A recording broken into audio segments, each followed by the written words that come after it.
आदिनाथाय नमः। ॐ ह्रूं श्री विद्यासागराय नमः। ॐ ह्रूं श्री ज्ञानसागराय नमः।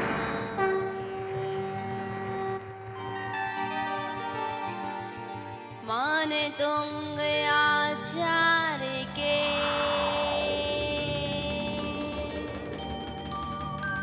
पद पंकज सिरना,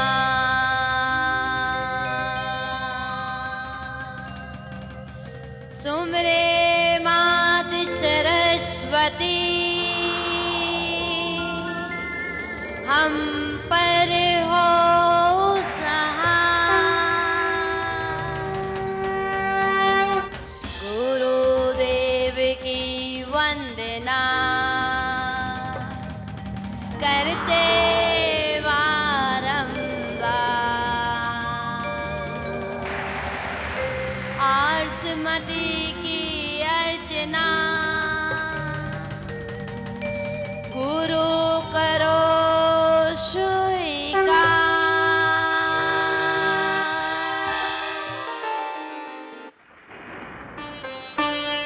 हम कथा सुनाती आदि प्रभु जिन नाम की, हम कथा सुनाते आदि प्रभु जिन नाम की। यह भक्तामर है पुण्य कथा जिन राज की, यह भक्तामर है पुण्य कथा जिन राज की। हम कथा सुनाते आदि प्रभु जिन नाम की, हम कथा सुनाते आदि प्रभु जिन नाम की। यह भक्तामर है पुण्य कथा जिन राज की, यह भक्तामर है पुण्य कथा जिन राज की।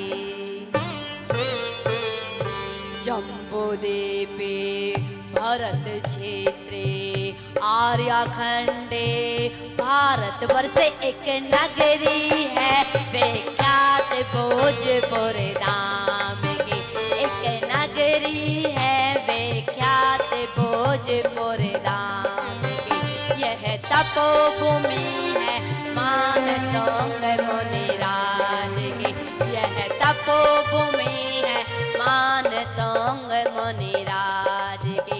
हम कथा सुनाते आदि प्रभु जिन नाम की, हम कथा सुनाते आदि प्रभु जिन नाम की। यह भक्तामर है पुण्य कथा जिन राज की, यह भक्तामर है पुण्य कथा जिन राज की, यह भक्तामर है पुण्य कथा जिन राज की, यह भक्तामर है पुण्य कथा जिन राज की, यह भक्तामर है पुण्य कथा जिन राज की, यह भक्तामर है पुण्य कथा जिन राज की। देवादिदेव 1008 श्री आदिनाथ भगवान के समोसरण में 48 दिवसीय विधान का आयोजन चल रहा है। सभी भव्य जीव भगवान की भक्ति में डुबकी लगा रहे हैं और आज विधान का 19वां दिन 19वें काव्य में आचार्य मानतुंग स्वामी जी अपने भावों को व्यक्त कर रहे हैं और क्या कह रहे हैं। किम सर्वेषु सशिनानि विवस्वता युष्मन्मुखेन्दुदलितेषु नमः सुनाथ निष्पन्नशालिवनशालिनि जीवलोके कार्यं कियत् जलधरै जलभारे नम्रै किं सर्वरीषु शशिनानि विवस्वतः वा युष्मन्मुखेन्दुदलितेषु तमसु नाथ निष्पन्नशालि वनशालिनि जीवलोके कार्यं कियत् जलधरै जलभारे नम्रै। आचार्य भगवान मानंद गोस्वामी जी 19वें काव्य में भगवान की भक्ति करते हुए और कह रहे हैं, हे भगवान, आपके सामने चंद्रमा भी फीका है, सूर्य भी फीका है, ये सारी उपमाएं तो आपके सामने फीकी पड़ जाती है। आपका मुखमंडल की तो महिमा ही निराली है। और उदाहरण दिया कि हे भगवान, जैसे खेत में धान्य पक जाते हैं, जैसे खेत में धान्य पक जाते हैं और बादल भरे हुए हों, बादल लदे हुए हों और उन बादलों से ऐसा लगने वाला हो कि बारिश होने वाली है और धान पका हुआ हो, कटने के लिए तैयार, कटिंग के लिए तैयार हो, उस समय बारिश का कोई प्रयोजन है क्या? नहीं। इसी प्रकार जैसे पकी हुई फसल के लिए बारिश निष्प्रयोजन है, कोई प्रयोजन नहीं है, ऐसे ही भगवान आपका जो केवल ज्ञान रूपी सूर्य है ना, आपका जो केवल ज्ञान रूपी चंद्रमा है, उसने मोह रूपी अंधकार को नष्ट कर दिया है। इसलिए आपके केवल ज्ञान रूपी सूर्य चंद्रमा के सामने यह सूर्य चंद्रमा भी फीके है। यह तो थोड़ी देर के लिए प्रकाशित करते हैं।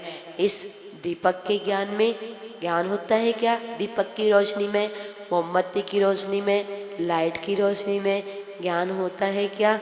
नहीं। यह ज्ञान तो अपने अंदर ही होता है। और जब ये ज्ञानावर्णी कर्म का जो आवरण पड़ा हुआ है, ये आपकी भक्ति करने से ही पर्दा दूर होता है।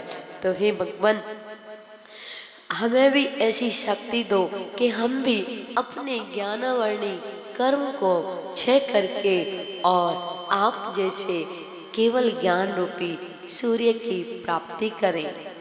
ऐसी भावना भाते हैं तो एक दिन अवश्य ही केवल ज्ञान की प्राप्ति होती है। केवल ज्ञान की प्राप्ति कैसे होती है? मोक्ष मार्ग कैसे प्रशस्त होता है? मोक्ष मार्ग के 4 स्तंभ हैं। और वह 4 स्तंभ कौन से हैं? 6 द्रव, 5 अस्तिकाय, 7 तत्व और 9 पदार्थ। जब तक हम इन स्तंभों से हमारा परिचय नहीं होगा, तब तक हम मोक्ष मार्ग पर आगे नहीं बढ़ सकते। हमारे मोक्ष मार्ग को प्रशस्त करने के लिए हमें इनको पहचानना पड़ेगा, इनके प्रति श्रद्धा करनी पड़ेगी, प्रीति करनी पड़ेगी। और जब भी हमारा मोक्ष मार्ग प्रशस्त होगा, वो 6 द्रव्य कौन से हैं? जीव, पुद्गल, धर्म, अधर्म, आकाश, काल और पंचस्तिकाय काल द्रव्य को छोड़ करके पंचस्तिकाय और 7 तत्व 9 पदार्थ जीव, अजीव, आश्रव, वंद, संवर, निर्जरा, मोक्ष और पुण्य पाप को मिला दीजिए तो 9 पदार्थ हो जाते हैं।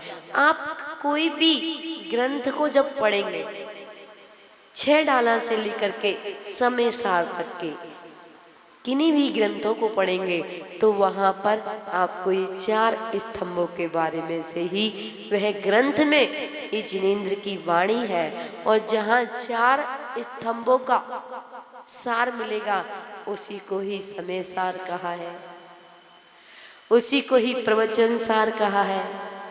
इन 4 स्तंभों का सार चाहिए। हमने याद तो कर लिया, पर जब तक हमें 6 द्रव्य 7 तत्व के प्रति श्रद्धा नहीं होगी, प्रीति नहीं होगी, जब तक हमें इसके लिए जिनवाणी के लिए, जिनेंद्र प्रभु की वाणी के लिए बहुमान नहीं आएगा, तब तक हमारा कुछ भी होने वाला नहीं है। एक व्यापारी था और वह व्यापारी धनवान था, सब कुछ था घर में, लेकिन उसके मन में लालच था। और वह लालच था तो उसने सोचा मेरा व्यापार यहाँ पे जैसा चल रहा है ठीक है, क्यों ना मैं विदेश जाकर के और धन का संचय कर लूं। उसने विचार किया। वह एक दिन अपनी पत्नी से कहने लगा कि देखो मैं विदेश जा रहा हूँ, 12 साल के बाद लौट के आऊँगा और तुम यहीं रहना। पत्नी कहती है तुम 12 साल के लिए विदेश जाओगे, मैं यहाँ पर क्या करूँगी, मैं कैसे रहूँगी। तो वो कहता है देखो अपने जीवन में धन कमाना भी जरूरी है, तुम यहाँ पर भगवान की भक्ति करना और यही मस्त रहना। तो वो पत्नी कहती है कि आप ऐसा करो मेरे लिए गिटार ला के दे दो, तो मैं प्रभु की भक्ति करती रहूँगी, बजाती रहूँगी, भगवान की आराधना करती रहूँगी। तो वो व्यापारी गिटार ला के अपनी पत्नी को दे देता है। अब वह पत्नी डेली प्रतिदिन मंदिर में जाती और भगवान की भजन गाती, गिटार बजाती। अब उसको ऐसे करते करते करते करते सालों बीत गए। वहां जंगल में एक हिरण आता था और वो हिरण आता था तो जब यह व्यापारी की पत्नी जब गिटार बजाती थी, भक्ति में लीन हो जाती थी वे पुजारन, तो उस पुजारन के भजन सुनने के लिए तन में मन मुग्ध हो जाता था। और जैसे ही संगीत खत्म होता तो वो एक लाल एक रत्न होता है, वो लाल उगल करके चला जाता। मैं पुजारन जैसे ही घर जाती तो उस रत्न को अपने उठा करके और ले जाती। ऐसे करते करते करते सालों बीत गए। अब 12 साल होने वाले थे। इधर ये व्यापारी 12 साल के बाद विदेश से लौटा। अब इसने 12 साल में जो धन कमाया था उसने एक लाल कमाया, एक रत्न।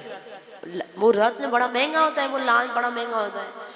तो उसने व्यापारी ने सोचा मैं इस लाल को कैसे छुपा के ले जाऊं, इस रत्न को मैं कैसे छुपा के ले जाऊं, कहीं मुझे गुंडों ने घेर लिया तो, कहीं मेरा रत्न गिर गया तो वो क्या कहता है, उसे छोटे से रत्न को कपड़े में बांधता है, फिर बड़े कपड़े में बांधता है, फिर अपनी बनियान के अंदर ऐसे लपेट लेता है, अपने पेट से लपेट करके, और वो ऐसे घर की ओर आता है। अब जब वो घर में आया और रात्रि का समय था, उसने गेट खटखटाया। श्रीमती जी बोली कौन? अरे अरे खोलो खोलो, मैं आ गया हूँ, 12 साल हो गए, तुम्हें याद नहीं क्या कि आज पूरे 12 साल हो गए हैं और मैं लौट के आया हूँ। जैसे ही वो सुनती है कि मेरे पति आ गए और वैसे ही वो गेट खोलने जाती है तो पति के तन पे कपड़े नहीं होते, फटी बनियान और फटे वस्त्र पहने हुए। तो वो कहती है कि अरे आप तो विदेश गए थे और विदेश जाने के बाद ऐसे कपड़े, ऐसी हालत आपकी किसने कर दी है, क्या हो गया? तो वो पति कहता है अरे अरे सारी बात यहीं पे करोगी या अंदर भी चलोगी? गेट खोलो और अंदर बताता हूँ, चलो चलो अंदर बताता हूँ। तो जैसे ही वो पत्नी अंदर जाती है और पति कहता है देखो, वो अपनी गठरी खोलता है, कपड़े निकलते हैं, फिर खोलता है, फिर कपड़े निकलते हैं, फिर खोलता है, फिर कपड़े निकलते हैं, फिर खोलता है, फिर कपड़े निकलते हैं। इतना सारा निकलने के बाद एक छोटा सा लाल रत्न निकलता है। एक तेरा नाम, एक तेरा नाम, विद्यासागर नाम, विद्यासागर नाम हमको प्राणों से भी प्यारा है। दौड़ जाए रे समय का घोड़ा, जय जिन वाणी माँ। आइए आओ महाराज, हारो महाराज। अवधि ज्ञान लगाते हैं। ओस्तु आदिनाथाय इसे नमस्कार किया है। आज तीर्थंकर भगवान का जन्म हुआ ए हो स्वर्गों में छाई बहारे बहारे तीर्थंकर बालक जन्मे हैं। इंद्र छम छम अयोध्या नगरिया धीरे धीरे होले होले पग पग चाली इंद्राणी धीरे धीरे जाना सकी उधर वो देख रहे हैं कब आएगी इंद्राणी ती चाली सची भोली भाली प्रभु को लेकर के आए।